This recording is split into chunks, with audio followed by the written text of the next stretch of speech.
तो hello everyone, तो आप सब कैसे हैं। उम्मीद करते हैं कि आप लोग बहुत अच्छे होंगे। मैं अभी बाबा, आप देख रहे हैं स्टडी प्लेटफॉर्म @94 के। यानी आज के वीडियो में हम बात करने वाले हैं जो कि वाच्य से होगा। इसके पहले वीडियो जो है कि हम वाक्य पढ़ा दिए हैं। अगर आपने उस वीडियो को अभी तक वॉच नहीं किए हैं तो उसका लिंक जो है मैं इसी वीडियो के डिस्क्रिप्शन में प्रोवाइड करा दिया हूं। उस लिंक पर क्लिक करके आप जो है कि वीडियो को वॉच कर लीजिएगा। देखिए, शिक्षा एक ऐसा वृक्ष है, शिक्षा एक ऐसा वृक्ष है जो दिल में उगता है और दिमाग में पलता है, जो दिल में उगता है और दिमाग में पलता है और जो है कि आपके जुबान से फल देता है। देखिए, शिक्षा जो है कि आज के डेट में सर्वोपरि है। यदि आपके पास करोड़ों का संपत्ति है, करोड़ों का जो है कि गाड़ी बंगला घर द्वार चाहे कुछ भी है, यदि आपके पास शिक्षा नहीं है तो आप जो है कहाँ इन्वेस्ट कीजिएगा और कहाँ वेस्ट कीजिएगा आपको मालूम ही नहीं होगा। इसीलिए जो है कि आज के डेट में शिक्षा जो है सर्वोपरि है। अपने भी शिक्षित बनिए और दूसरों को भी शिक्षित बनाए। तो चलिए, आज के सेशन में हम बात करने वाले हैं जो कि वाच्य से होगा। उम्मीद करते हैं कि आप लोग जो है कि वीडियो को एंड तक बने रहिएगा। अगर मेरे यूट्यूब चैनल पर नए हैं तो चैनल को एक बार सब्सक्राइब कर दीजिएगा, और या इंस्टाग्राम या जो है कि फेसबुक पर वॉच कर रहे होंगे तो फॉलो करना ना भूलिएगा। तो चलिए हम वीडियो का स्टार्ट करते हैं और जो है कि आपको वाक्य पढ़ाने का प्रयास करते हैं। चलिए, यहाँ पर बोर्ड पर ध्यान दीजिएगा मेरे प्यारे साथियों। हमें वाच्य लिखा है और वाच्य का जो है परिभाषा कुछ इस प्रकार से है, यहाँ पर देखने का प्रयास कीजिएगा।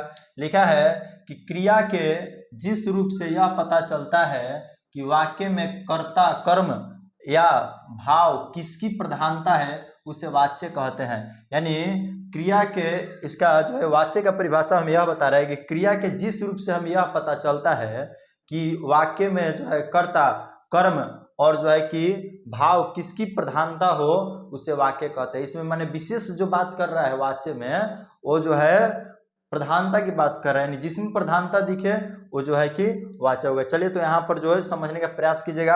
यहाँ पर लिखा है कि वाच्य कितने प्रकार के होते हैं, यानी वाच्य के प्रकार कितने होते हैं। तो चलिए, यहाँ पर देख सकते हैं कि वाच्य के प्रकार जो है वो 3 प्रकार के होते हैं। एक होता है कर्तवाच्य और एक होता है कृतवाच्य और एक होता है कर्मवाच्य और एक होता है भाववाच्य। कृतवाच्य मतलब होता है कर्ता, यानी जो व्यक्ति किसी काम को करता है उसे हम लोग कर्ता कहते हैं। और जो एक होता है कर्मवाच्य, यानी मान लीजिए कि आप पढ़ाई कर रहे हैं तो उसमें पढ़ना आपका क्या हो गया, पढ़ना आपका कर्म हो गया। चलिए, उसी प्रकार है भाववाचक। भाववाचक तो आप लोग समझ ही रहे होंगे। जो भी जो है कि एपिसोड वाइज जो मेरा वीडियो वॉच किया होगा वो तो अच्छा से भाववाचक संज्ञा और जो है कि द्रव्यवाचक संज्ञा या चाहे जो भी है सब कुछ बेहतर तरीके से समझ गए। तो भाववाचक एक होता है कृतवाचक, कर्मवाचक, भाववाचक। कृतवाचक यानी कर्ता, कर्मवाचक यानी कर्म और भाववाचक यानी भाव, यानी भाव अंदर दिखे उसे भाववाचक कहते हैं। अब देखिए, यहाँ पर बोल रहा है, थोड़ा नोट पॉइंट में ध्यान दीजिएगा। लिखा है कि प्रधानता दिखे उसे ये सभी कहलाते हैं। यानी जहां कहीं भी आपको प्रधानता दिखे प्रश्न में उसे हम लोग जो है कि ये सब कहते हैं। चलिए, यहाँ पर देखिएगा केस नंबर 1 यहाँ पर लिखे हुए हैं, बोर्ड पे आपको दिखाई दे रहा होगा, ध्यान दीजिएगा। लिखा है केस नंबर 1, यानी कुछ इसके तरीके हैं। इसका तरीका क्या है तो यहाँ पर समझने का प्रयास कीजिएगा। लिखा है कि क्रिया का लिंग क्या होगा, यानी जब भी आप क्रिया कीजिएगा उसका लिंग क्या होगा उस पर हम लोग को सबसे ज्यादा ध्यान देना। जैसे लिखा है कि जब कर्ता के साथ यानी करने वाले के साथ कारक, विभक्ति और कर्म के साथ जो है न हो तो क्रिया का लिंग को, क्रिया के लिंग कर्म के अनुसार होगा। यानी यह बता रहा है कि जब कर्ता के साथ कारक, विभक्ति और कर्म के साथ न हो तो क्रिया का लिंग कर्म के अनुसार होगा।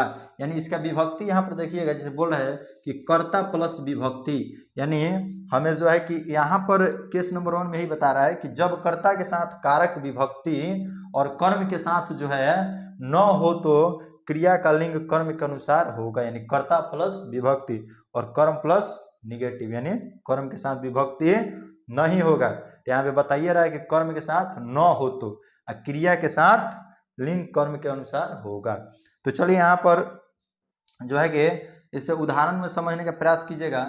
थोड़ा यहाँ पर देख लीजिएगा, जैसे यहाँ पर देखिएगा, जैसे लिखा है कि इसमें देखिए कर्ता के साथ विभक्ति, कर्ता के साथ विभक्ति और कर्म के साथ न हो तो ये सभी परिभाषा हो सकता है, यानी कर्ता के साथ विभक्ति और जो है कि कर्म के साथ न हो तो यह सब क्या चाहिए, सब परिभाषा हो सकती है। चलिए यहाँ पर जो है कि उदाहरण समझने का प्रयास कीजिए। उदाहरण लिखा है कि विजय ने चाय पी लिया, यानी विजय क्या है, कर्ता, यानी चाय पीने का काम कर रहा है। और यहाँ पर ने जो देख रहे हैं विभक्ति हो गया, और चाय एक स्त्रीलिंग होता है, लेकिन चाय पी रहा है, क्या कर रहा है, चाय, तो कर्म कर रहा है, और ये भी एक क्रिया है, यानी चाय पी ली है। तो उम्मीद करते हैं कि आप लोग यहाँ तक तो समझ गए होंगे। अब हम बात करने वाले हैं, तो मेरे प्यारे साथियों, अब जो है देख सकते हैं उसी में का उदाहरण है जो कि हम आप लोग एक नंबर उदाहरण बताए। अब यहाँ पर जो है कि 2 नंबर उदाहरण देखिए, लिख रहा है कि विजय ने चाय पी, यानी विजय ने चाय पी। चाय आपका क्या हो गया मेरे प्यारे साथियों, यहाँ पर देखिएगा, चाय आपका जो है स्त्रीलिंग हो गया। चाय आपका क्या हो गया, चाय स्त्रीलिंग हो गया, और पी भी ये क्या हो गया, स्त्रीलिंग हो गया। तो ये उसमें का उदाहरण जो है, ये जो उदाहरण क्या है, सही है। उसी प्रकार है कि विजय ने चाय पी। चाय हमारा क्या है, चाय जो है स्त्रीलिंग है, और पी क्या है, स्त्रीलिंग है, दोनों स्त्रीलिंग। उसी प्रकार मयंक ने खीर खाई, तो इसमें जो है यहाँ पर एक कर्ता हो गया, विजय भी कर्ता था, और जो है कि मयंक भी क्या हो गया, कर्ता, और जो है खीर आपका ने यहाँ पर विभक्ति हो गया, और जो है कि खीर आपका स्त्रीलिंग हो गया। उसी प्रकार है खाई भी एक प्रकार का स्त्रीलिंग है, यानी खीर खाना एक प्रकार का क्या है, तो वह कर्म है। चलिए अब यहाँ पर जो है कि केस नंबर 2 पर ध्यान दीजिएगा। लिखा है कि कर्ता के साथ विभक्ति और कर्म के साथ विभक्ति हो तब क्रिया लिंग और वचन न कर्म के साथ ना ही कर्ता के अनुसार होगा।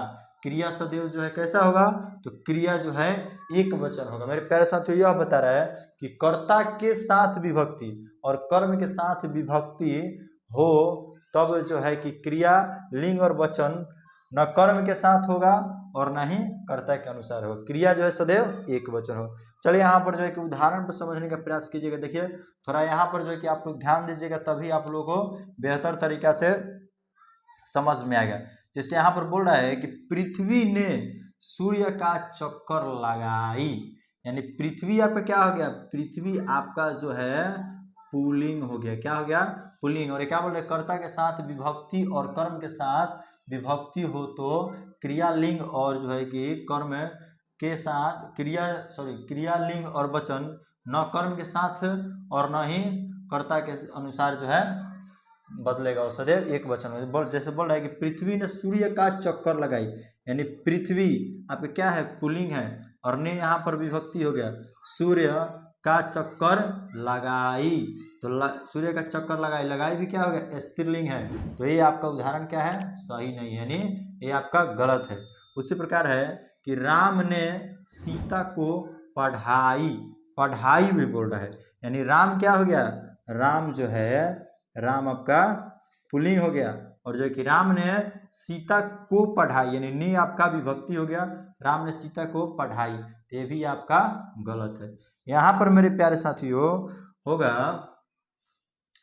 कि राम ने सीता को पढ़ाया, यानी राम जब पुरुष है तो उसका जो है कि करने का कार्य भी तो पुरुष जैसा ना होना चाहिए। अब मान लीजिए कि आप कोई लड़का है और आप बोल रहे हैं कि हमने खाना खाई, हमने खाना नहीं खाई, हमने खाना खाया। उसी प्रकार है कि राम ने सीता को पढ़ाई नहीं, पढ़ाया।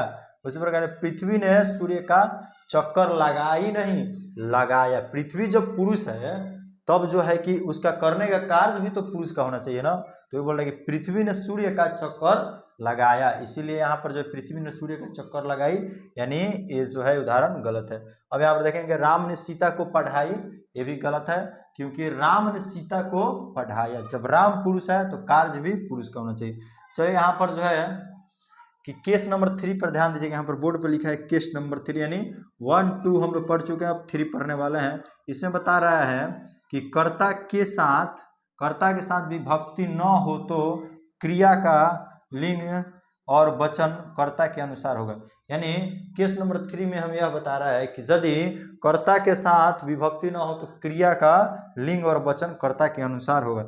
जैसे यहाँ पर इसका देख सकते हैं, जैसे यहाँ पर लिखा है कि कर्ता प्लस विभक्ति, यानी कर्ता के साथ विभक्ति नहीं हो, यानी जब भी कर्ता हो उसके साथ विभक्ति नहीं हो। विभक्ति तो आप लोग समझ ही रहे होंगे, जैसे ने हो गया, को हो गया, जहाँ कोई भी क्वेश्चन में दिखे वो सब क्या है, विभक्ति, यानी एक दूसरा को जोड़ रहा है, वो विभक्ति का कार्य वही कर रहा है, तो विभक्ति वही होती है। जैसे यहाँ पर राम ने सीता को पढ़ाया, यानी राम एक व्यक्ति है और जो है कि सीता को पढ़ा रहा है, यानी एक दूसरे का सहायता लेकर कोई कार्य किया जाता है, यानी एक दूसरे से क्या है, अटैच है, वो विभक्ति से ही समझते हैं। चलिए, पृथ्वी ने सूर्य को पढ़ा, यानी पृथ्वी है और सूर्य को चक्कर लगा, यानी दो ग्रह हो गए, एक सूर्य और एक पृथ्वी, ये दोनों क्या है, ये दोनों एक दूसरे का चक्कर लगाते हैं। जब दोनों का बात करें, जब दोनों एक दूसरे से जुड़े हैं, उसी को हम लोग विभक्ति कहते हैं। यहाँ पर देख सकते हैं लिखा है कि केस नंबर 3 में पढ़े, कर्ता के साथ विभक्ति न हो तो क्रिया का लिंग और वचन कर्ता के अनुसार होगा, यानी कर्ता प्लस विभक्ति नहीं हो,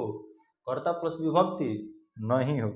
चलिए, यहाँ पर थोड़ा नोट पॉइंट में ध्यान दीजिएगा, लिखा है कि नाम लिंग का निर्धारण नहीं करता है। नाम जो भी होगा वो लिंग का निर्धारण नहीं करता है, कि वो जो है कि स्त्रीलिंग है या पुल्लिंग है, वो जो है नाम जब भी होगा वो जो है कि सामान्य होगा। चलिए, यहाँ पर जो है कि केस नंबर 3 का उदाहरण समझने का प्रयास कर रहेंगे। यहाँ पर लिखा है, यहाँ पर मेरे प्यारे साथियों लिखा है कि चोर चला गई, यानी चोर आपका क्या होगा मेरे प्यारे साथियों, चोर आपका जो है, चोर क्या हो गया, चोर आपका जो है पुल्लिंग हो गया, क्या हो गया, पुल्लिंग हो गया। और जो है कि चला गई, तो यहाँ पर क्या है, गलत है, चला गई नहीं, चोर जो है चला गया, क्योंकि चला गई लग गया, यानी ये क्या हो गया, स्त्रीलिंग हो गया। और जो है कि चोर क्या बोल रहा है, चला गई, और इसमें भी साफ साफ बता रहा है कि कर्ता के साथ विभक्ति न हो तो क्रिया का लिंग वचन कर्ता के अनुसार होता है, यानी चोर क्या होगा, कर्ता, और इसके साथ विभक्ति नहीं है, इसके साथ विभक्ति नहीं है, तो क्रिया का लिंग क्या है, वचन, क्रिया, और क्रिया का लिंग और वचन कर्ता के अनुसार होगा। यानी चला गया, वो काम क्या कर रहा है, जाने का काम कर रहा है, तो कर्ता के अनुसार होगा, नहीं चली गई तो चला गया, उसी प्रकार है। चलिए, यहाँ पर समझने का प्रयास कीजिए। नेक्स्ट बोल रहा है कि विजय भाग गया, यानी विजय एक खुद पुल्लिंग है और काम करके भाग गया, तो ये आपका मेरे प्यारे साथियों सही है। चलिए, यहाँ पर देखिए कि चोर चला गया, चोर चला गया, हाँ ये भी सही है, क्योंकि देखिए जब आपका जो है कि कर्ता पुल्लिंग होगा और जो है कि कर्ता कर्म क्रिया, और क्रिया आपका जो है कि पुल्लिंग होगा, तभी जो है आपका उदाहरण सही होगा, यानी चोर चला गया। बिजली भाग गई, क्योंकि बिजली क्या है, बिजली एक खुद में अपने आप का स्त्रीलिंग है, बिजली एक स्त्रीलिंग है और वो काम क्या कर रही है, भागने काम कर रही है, यानी वो उसका काम क्या है, वो भाग गई, यानी ये भी एक स्त्रीलिंग है, तो जो है कि ये क्या है, सही है। उसी प्रकार है कि सूर्य चमक रही है, सूर्य क्या है, सूर्य चमक रही है, तो सूर्य आपका जो है पुल्लिंग है और चमक रही है, तो ये आपका गलत है, क्योंकि सूर्य चमक रहा होगा। देखिए यहाँ पर लिखे हैं कि सूर्य चमक रहा है। तो उम्मीद करते हैं कि आप लोग केस नंबर 1, केस नंबर 2 और केस नंबर 3 जो है कि बेहद रूप से समझ गए होंगे। अब हम बात करने वाले हैं जो कि इस प्रकार कृतवाच्य होगा, यानी अब हम स्टार्ट करते हैं कृतवाच्य कर्मवाच्य जो है कि अब जो हम बात करने वाले हैं जो कि कृतवाच्य होगा। यहाँ पर 1 नंबर में ध्यान दीजिएगा, हम जो है कि कृतवाच्य लिखे हैं, बोल रहा है कि कर्ता के अनुसार यदि क्रिया में परिवर्तन हो तो उसे कृतवाच्य कहते हैं, यानी करने वाले के अनुसार यदि क्रिया में परिवर्तन हो जाता है उसे हम लोग क्या बोलते हैं, उसे हम लोग कृतवाच्य कहते हैं। यानी कर्ता के अनुसार यदि क्रिया में परिवर्तन यानी बदलाव होता है उसे हम लोग कृतवाच्य कहते हैं। बोला है कि क्रिया का लिंग जो है और लिंग और वचन जो है कर्ता के अनुसार बदलेगा, यानी क्रिया का लिंग जो भी होगा स्त्रीलिंग पुल्लिंग वो सब किसके अनुसार बदलेगा, तो कर्ता के अनुसार बदलेगा। यहाँ पर देख लीजिएगा, यहाँ पर लिखा है कि यह जो है, यहाँ पर नोट पॉइंट में ध्यान दीजिएगा, लिखा है कि यह जो है अकर्मक और सकर्मक दोनों हो सकता है, यानी कृतवाच्य बोल रहा है कि यह क्या है, अकर्मक और सकर्मक दोनों हो सकता है। यहाँ पर देखिएगा उदाहरण में हम आपको समझाने का प्रयास कर रहे हैं। जैसे लिखा है कि प्रदीप नटवाल कबड्डी खेलता है, यानी प्रदीप नटवाल क्या हो गया आपका, ये आपका पुल्लिंग हो गया, यानी लिंग इसमें क्या हो गया, लिंग आपका पुल्लिंग हो गया। और जो है कि कर्म क्या है, कबड्डी, कर्म आपका क्या हो गया, कबड्डी, और क्रिया क्या हो गया, खेलना, क्रिया क्या हो गया मेरे प्यारे साथियों, क्रिया जो है इसमें खेलना हो गया। वही बता रहा है कि प्रदीप नटवाल कबड्डी खेलता है, यानी ये क्या है, ये सही है, ये जो वाक्य है ये जो है सही है। यहाँ पर देख सकते हैं, बोले कि सविता गाना गाता है, यानी सविता आपका क्या हो गया, सविता जो है आपका स्त्रीलिंग हो गया। तो यहाँ तक तो ठीक है, सविता गाना गाता है नहीं होगा मेरे प्यारे साथियों, सविता गाना जो है गाती है, सविता गाना गाती है। उसी प्रकार यहाँ पर देख लीजिएगा, लिखा है कि सविता गाना गाती है, क्या है, ये आपका सही है। अब यहाँ पर जो है कि थोड़ा ध्यान दीजिएगा, लिखा है कि ने का कृतवाच्य का होगा, ने का जो है कृतवाच्य का होगा। जहाँ कहीं भी ने दिखा होगा वो समझिएगा कि वहाँ पर का भी हो सकता है। चलिए, जैसे यहाँ पर केस नंबर 1 में समझने का, कृतवाच्य का केस नंबर 1 में समझने का प्रयास कीजिएगा। लिखा है कि रोहन ने दूध पी, यानी रोहन ने दूध पी। तो दूध आपका क्या हो गया मेरे प्यारे साथियों, दूध आपका स्त्रीलिंग हो गया, और पी भी क्या हो गया, पी भी आपका स्त्रीलिंग हो गया। तो यानी ये क्या है, रोहन ने दूध पी। तो ये क्या है कि रोहन ने दूध पी, ये क्या है, ये गलत है मेरे प्यारे साथियों। ये जो वाक्य है ये क्या है, ये गलत है। वही बोल रहा है कि रोहन ने दूध पिया। तो रोहन पुल्लिंग और दूध स्त्रीलिंग। ये तो मान लीजिए कि क्या है, ये आपका जो है कि क्रिया है, ठीक है। और जो है कि पीना एक कर्म है। तो कर्म और जो है कि कर्ता और कर्म क्या है, कर्ता और कर्म दोनों जो है पुल्लिंग है, तो ये चल सकते हैं, ये जहाँ तक तो है सही है। रोहन ने दूध पिया। वही हम बात करते हैं कि लड़के बाजार में घूमते हैं, यानी लड़के आपका बहुवचन हो गया मेरे प्यारे साथियों, लड़के बहुवचन हो गए, लड़के बहुवचन हो गया, लड़के बाजार में घूमते हैं, यानी ढेर सारे बच्चे हैं जो कि बाजार में घूमते हैं। तो ये आपका क्या हो गया, ये आपका जो है कि गलत हो गया। चलिए, अब हम बात करने वाले हैं जो कि यहाँ पर लिखा है, नेक्स्ट में ध्यान दीजिएगा, 2 नंबर में हम लिखे हुए हैं यहाँ पर मेरे प्यारे साथियों, 2 नंबर में लिखे हैं कर्मवाच्य। कर्मवाच्य का मतलब होता है क्रिया का लिंग जो है वचन कर्म के अनुसार जो है, क्रिया का लिंग किस पर होता है, तो क्रिया का लिंग जो है वचन कर्म के अनुसार होता है, उसी को हम लोग कर्मवाच्य कहते हैं। चलिए, मुख्य क्रिया सदैव सकर्मक होता है, यानी इसमें जो है कर्मवाच्य में जो इसमें मुख्य क्रिया होता है वह सदैव क्या होता है, वो सकर्मक होगा, यानी अकर्मक नहीं होगा, सकर्मक होगा। और जो इसको पहचानने का एक ही तरीका है, यानी जहाँ कहीं वाक्य में जो है कि के द्वारा लिखे उसे समझ जाना है कि कौन सा वाच्य है, तो वो जो है कर्मवाच्य है। चलिए, यहाँ पर जो उदाहरण से समझेंगे ताकि आप लोगों को बेहतर तरीके से समझ में आ सके, और जो है कि आप लोग अपना नोट पॉइंट बनाते चलिए। देखिए, आप लोग हम जो भी पढ़ा रहे हैं उसका नोट पॉइंट बनाइए, क्योंकि आप लोग एक बार पढ़ लीजिएगा ना, हम गारंटी के साथ कह रहे हैं कि हिंदी का कोई ऐसा क्वेश्चन नहीं होगा जो कि हिंदी ग्रामर का जो भी क्वेश्चन होगा वो आपसे नहीं छूटेगा। आप जो है हिंदी में जितना नंबर होगा ना ग्रामर से, उसको आप टच करके आइएगा, एकदम मेरा ये आप लोगों से उम्मीद है।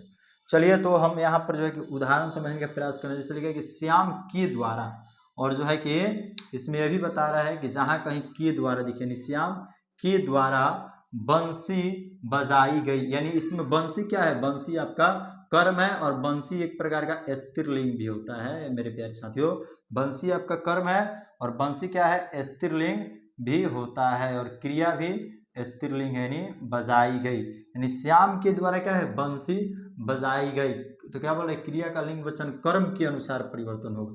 तो इसमें कर्म क्या है, बंसी, और जो है कि कर्म बंसी है, तो ये स्त्रीलिंग है, तो इसमें जो है कि क्रिया भी क्या होगा, क्रिया भी जो है कर्म के अनुसार, कर्म बंसी है, तो इसमें जो है कि क्रिया के लिंग वचन कर्म के अनुसार होगा, कर्म के अनुसार होगा। नहीं, श्याम एक लड़का है और बंसी बजाने का मतलब, बंसी जो है कि आपका कर्म है, बंसी आपका कर्म है और क्रिया बजाना है, तो ये क्या है, ये स्त्री है, तो ये स्त्री है, नहीं ये जो है सही है। वही बोल रहा है कि मेरे द्वारा रामायण पढ़ाया जा रहा है, यानी मेरे द्वारा रामायण जो है क्या है, पढ़ाया जा रहा है।